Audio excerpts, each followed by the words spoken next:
The Dreaming Mouse. In a small cozy hole under the roots of a giant oak tree lived a tiny mouse named Milo. Unlike the other mice, who were happy to scurry around collecting crumbs, Milo was a dreamer. Every night, as he curled up in his soft bed of leaves, he dreamed of exploring the world beyond the meadow. "I want to see the mountains, the rivers, and the sky full of stars," Milo would say. But the other mice would laugh. "You're too small, Milo. The world is too big for a tiny mouse like you."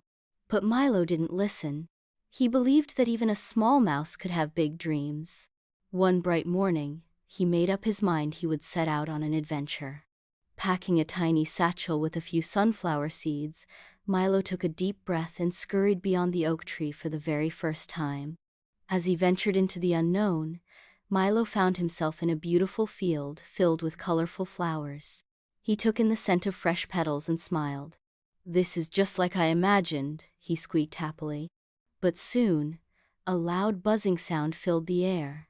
A big bumblebee was struggling in a spider's web, its tiny wings stuck in the sticky threads. "Help! I can't get free!" the bee cried. Milo knew he had to do something. Using his tiny teeth, he carefully nibbled at the web until the bee was free. "Thank you, Milo," the bee buzzed. "You may be small, but your kindness is mighty. If you ever need help, just call for me." Feeling proud, Milo continued his journey.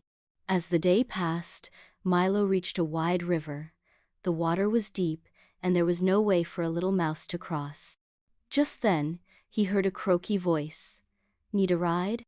It was a friendly frog sitting on a lily pad. "Yes, please," Milo said.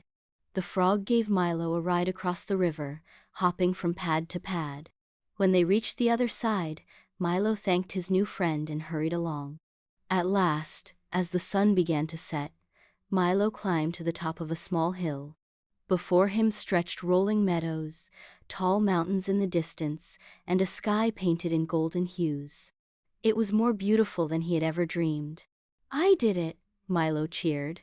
As he lay on the soft grass, watching the stars appear one by one, he realized something important: dreams are not just for sleeping. They are meant to be chased, no matter how small you are. And from that day on, Milo was no longer just a dreaming mouse. He was an adventurer.